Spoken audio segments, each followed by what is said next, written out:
Hello friend, तो कैसे हैं आप लोग? सब अच्छे होंगे। आज हम डिस्कस करने वाले हैं उन क्वेश्चन के बारे में जो नीट में पूछे जाते हैं।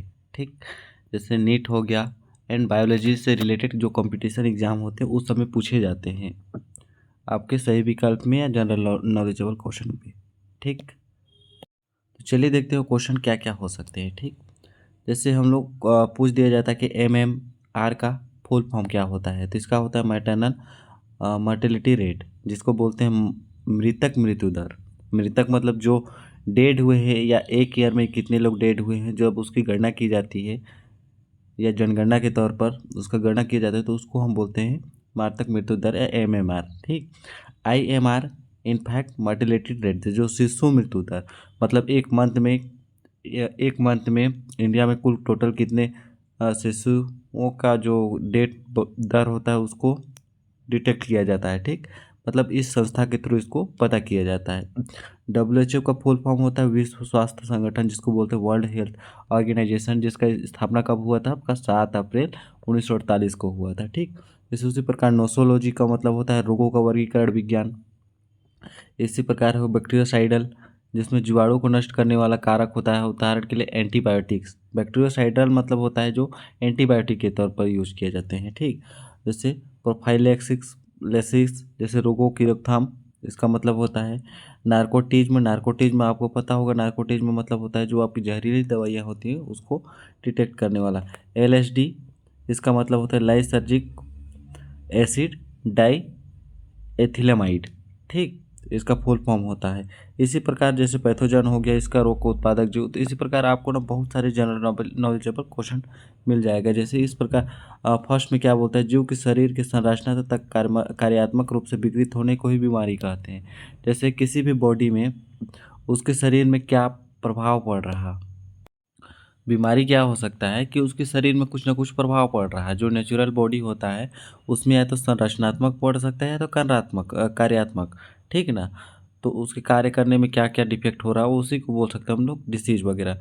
जो बीमारियाँ दो प्रकार की हो सकती है, एक तो जन्मजात बीमारी हो सकती है, एक तो जन्मजात बीमारी हो सकती है, एक उपार्जित बीमारी। तो जन्मजात बीमारियाँ कौन कौन सी आती है? जो वंशानुगत चलती आती हैं, जो ब्लड के थ्रू आगे मतलब किसी भी जीन में या जीन्स के थ्रू आते हैं।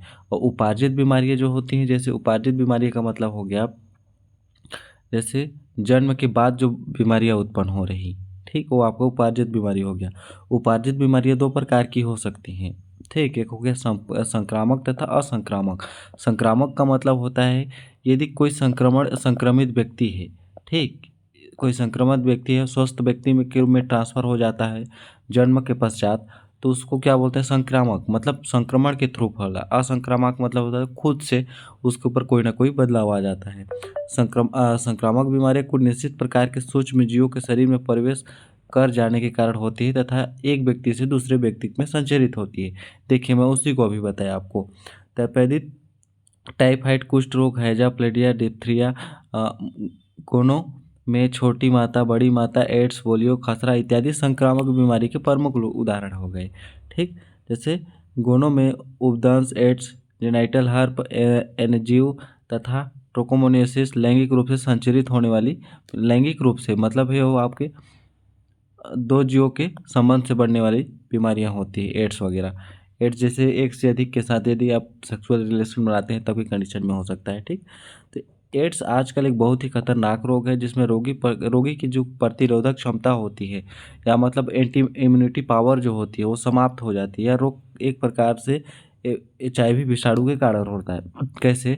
प्रतिरोधक क्षमता, जैसे हम लोग का कहीं पर भी चोट लगता है, ठीक, यदि छोटा चोट लगेगा ना तो हमारे बॉडी में उतना की क्षमता पाई जाती है कि उस चोट को खुद से भर सके।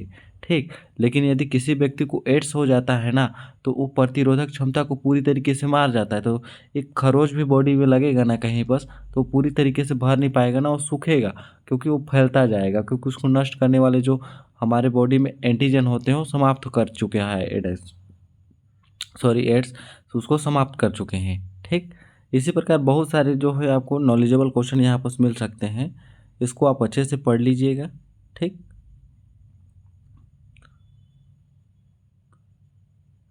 जैसे यहाँ पर से एक और मेन इंपॉर्टेंट क्वेश्चन आ जाता है आपका, क्या? जो प्रमुख तिथियां होती है, 8 मई को क्या मनाया जाता है, विश्व रेड क्रॉस दिवस। ठीक। 7 अप्रैल को विश्व स्वास्थ्य संगठन, जिसका विश्व मतलब वर्ल्ड हेल्थ ऑर्गेनाइजेशन, जिसको 7 अप्रैल 1998 में क्या किया गया था, नहीं 1948 में इसका स्थापना की गई थी। ठीक। 31 मई को विश्व तंबाकू निषेध दिवस मनाया जाता है। ठीक। 25 अप्रैल को विश्व मलेरिया दिवस, 20 अगस्त को विश्व मच्छर दिवस, 10 दिसंबर को विश्व मानसिक स्वास्थ्य दिवस। ठीक। जैसे इसकी प्रतिरक्षा विज्ञान के जनक किसके जाता है, आपका एडवर्ड जेनर को। सूक्ष्म जीव विज्ञान के जनक होता है ल्यूसी पास्चर। हाँ, ये आपका मेन इंपॉर्टेंट क्वेश्चन है। ठीक, इसको याद रखिएगा, ये हमेशा पूछा जाता है कि सूक्ष्म विज्ञान के जो जनक कौन होते हैं, तो लुईस पास्चर को याद रखिएगा। लुईस पास्चर क्या है, रेबीज का खोज किए थे, पता है आपको। जीवाणु विज्ञान के जनक जिसे रॉबर्ट कोच को कहा जाता है। तो ये सब आपके मेन इंपॉर्टेंट क्वेश्चन हो सकते हैं किसी भी नीट एग्जाम के लिए या बायोलॉजी से रिलेटेड एग्जाम के लिए। तो आई होप आपको अच्छे से क्लियर आया होगा। एक बार और देख लीजिएगा ताकि आपके नॉलेजेबल क्वेश्चन के लिए कुछ हेल्पफुल हो जाए। ठीक, तो मिलते हैं अगले नेक्स्ट वीडियो में, तब तक के लिए धन्यवाद।